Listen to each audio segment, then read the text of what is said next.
We start our discussion on Gita again.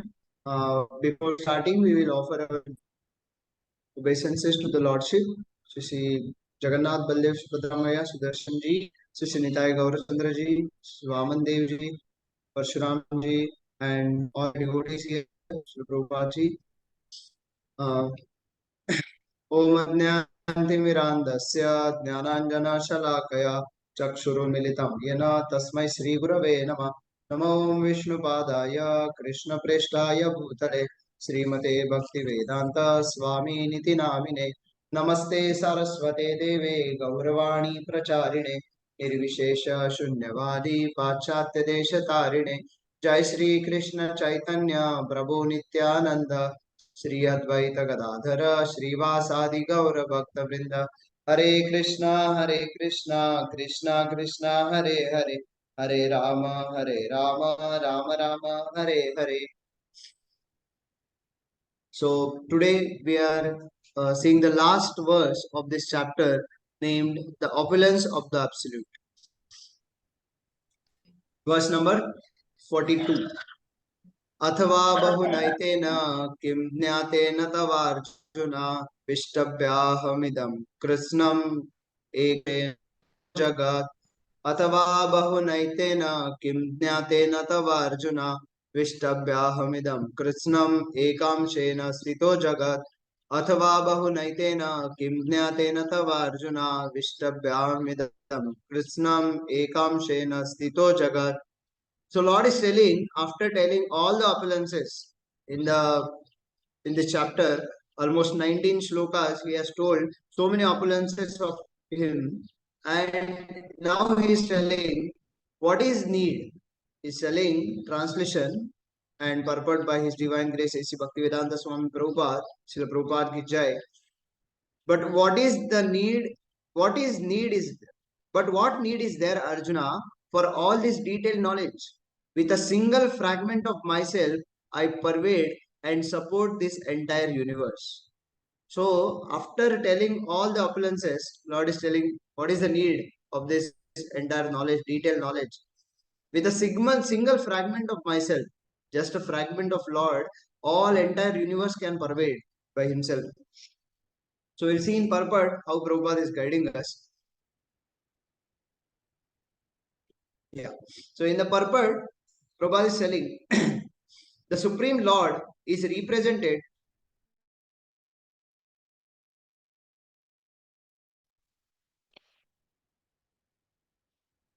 Is it audible now?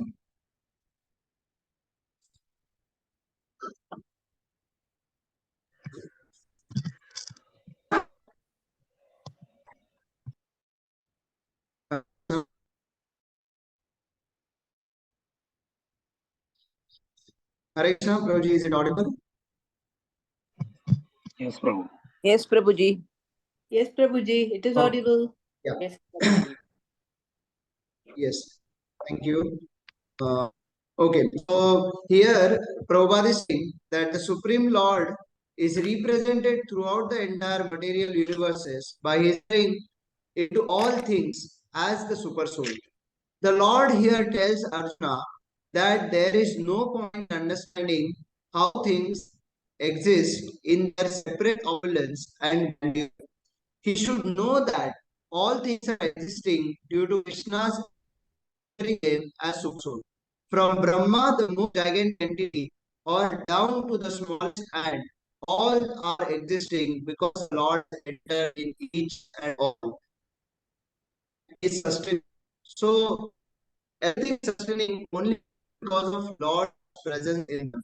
So we can understand here, Prabhupada, that nothing will be possible to without Lord's intervention. Only because Lord is there in everyone's, every living entity. Therefore, every Lord is there. You can see, we know the expansions like Purusha Avtaras. After Krishna, there is Balram. Then from Balram, there is a much broader expansion. Shankarshan, Dimna, Aniruddha, and Vasudeva. And one of the Sankarshan is Narayana. Sankarshan Pradyumna, Narayana was Pradyumna. And one of the Sankarshan is Narayana.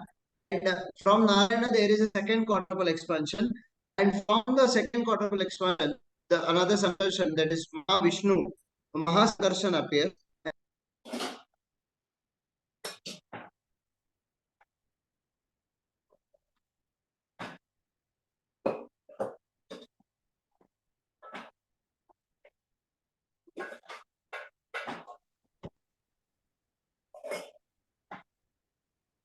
I'm sorry, it disconnected between.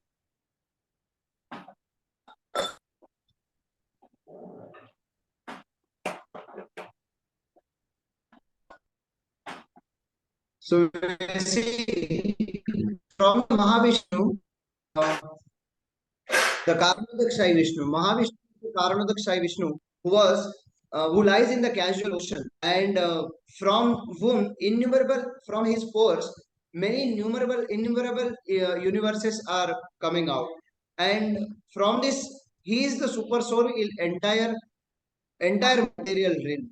So that from that Mahavishnu, from that Karanodakshai Vishnu, the next expansion is Garbhodakshay Vishnu.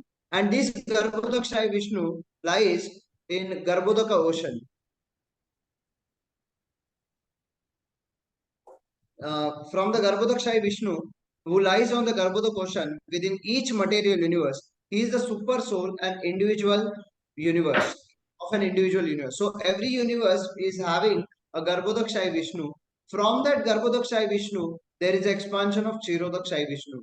And this Chirodakshay Vishnu, who lies on the Milk Ocean, and there are many types of oceans like that. One of the Milk Ocean, Shirodakshay Vishnu lies on Milk Ocean, and again that Shirodakshay Vishnu, same Shirodakshay Vishnu, expands himself as a super soul in every heart, in everyone's heart, in the heart of every single living entity, and even an atom is having the presence of Shirodakshay Vishnu.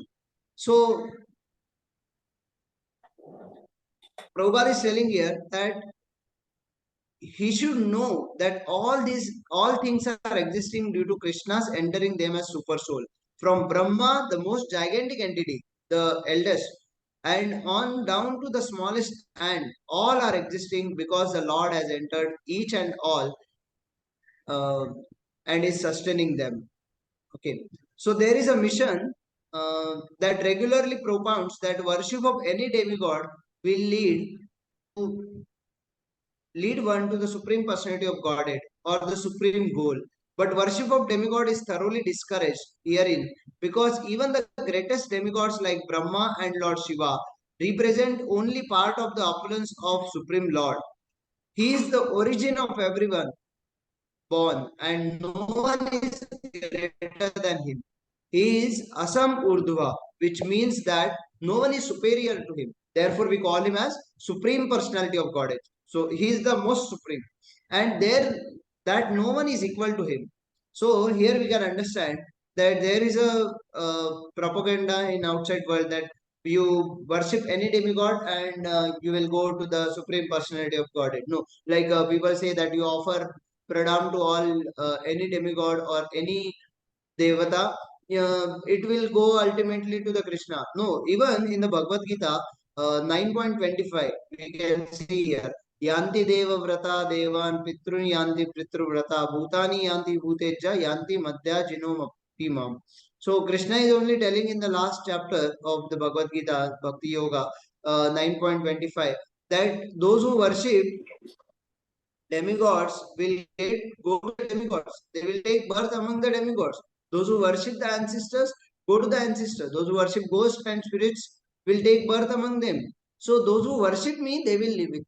So like that, it is not possible to worship of any demigod will lead to the supreme personality of Godhead. So Prabhupada is telling here clearly that it will not be possible. Like we can take an example of if I take a ticket of like if I take a train ticket to come to the Bangalore from Mumbai, and how I can go with the same ticket to the Mathura, so it will not be possible. So when we take a ticket to Bangalore, we can go to the Bangalore only. So like that, when we worship demigod, we'll go to that demigod. How we can go to the supreme personality of Godhead? How that uh, um, worship will lead to the supreme personality of Godhead? So it will not be possible. But worship of demigod is thoroughly discouraged herein, because even the greatest demigod like Lord Brahma and Shiva represent only part of the opulence of the Supreme Lord. He is the origin of everyone. So Lord is the origin of everyone, and no one is greater than him. He is Asam Urdhva, which means that superior to everyone. No one is superior to him, and that no one is equal to him. In the Padma Puran, it is said that one who considers the Supreme Lord Krishna in the same category with demigods, be they even Brahma or Shiva, becomes at once an atheist. So those who think like this, they are becoming atheists. If, however, one thoroughly studies the different descriptions of the opulence and expansions of Krishna's energy, then one can understand without any doubt the position of Lord Sri Krishna and can fix his mind in the worship of Krishna without deviation. So only when we understand, therefore, Krishna is telling here that in the last sloka, after explaining from 21 to 39, almost 19 sloka, Krishna is explaining his opulences. So after explaining opulences, like when one understands the opulence of some person, then we get respect. Then we honor them. So like that, Krishna is telling all the opulences, description of all the opulences and expansion of Krishna's energy. When thoroughly studies, then one can understand without any doubt the position of Lord Sri Krishna. So Krishna is so many things. Like Krishna tells, I am here, I am there. So among this, I am the best, I am the best. Like that. So Krishna is telling that how he is the best in everything. And then only one who studies this, then only one can understand and fix his mind in the worship of Krishna without deviation. The Lord is all pervading by the expansion of his partial representation, the super soul, who enters into everything that is. Pure devotees therefore concentrate their minds in Krishna consciousness in full devotional service. Therefore, they are always situated in the transcendental position. Devotional service and worship of Krishna are very clearly indicated in this chapter in verses 8 through 11. So we can understand from 8 to 11 that is a Chatushloki Bhagavad Gita. So Chatushloki Bhagavad Gita, it's a essence of this Bhagavad Gita. It is explained in 4 shlokas, 10.8, 9, 10, 11. So that is there in this chapter. So devotional service, how it is possible? Aham sarvasva prabho matta sarva pravartati iti matva bhajante mam buddhas bhava saman. So like that, Krishna is telling that how it is essence, it is told here. So that is the way of pure devotional service. How one can attain the highest devotional perfection of association with the Supreme Personality of Godhead has been thoroughly explained in this chapter. So only by worshipping Krishna, the Supreme Personality of Godhead, we can go to Krishna. And when we want to break this cycle of birth and death, it is not possible by worshipping any demigod. It will be only possible to break this cycle of birth and death and go to the Supreme Personality of Godhead, go back home back to Godhead. Only possible it is when we worship Krishna without any deviation. So Srila Baldev Vidyabhushan, also a great Acharya, he is explaining in the disciplic section of Krishna, concludes his commentary on this chapter by saying, Yashakti lesha suryadya bhavanti ati ugra tejasa yad amshena dhritam vishmam sa Krishna dasame archati. From Lord Krishna potent energy, from Lord Krishna's potent energy, even the powerful sun gets its power, and by Krishna's partial expansion, the whole world is maintained. Therefore, Lord Sri Krishna is worshipable. So we can see here, Krishna is worshipable because and for getting out from this material world, and we have to worship Krishna, and to worship Krishna we should have one pointed focus attention. We should not have a deviation, that yes, by worshipping any demigod we will get this, ultimately everything goes to Krishna. Not, no, no, not like that. It will be only possible by worshipping Krishna. uh, by worshipping Krishna, we can go back home, back to Godhead only, and we can leave this material world only by one pointed focus attention that Supreme Lord is Krishna and by worship of Krishna. Okay, so we'll stop here for today. I'm very sorry for the inconvenience. Hare Krishna, am I audible now at least? Yes. Yes, Prabhuji, you're audible. No, in between my voice There was was not. some problem.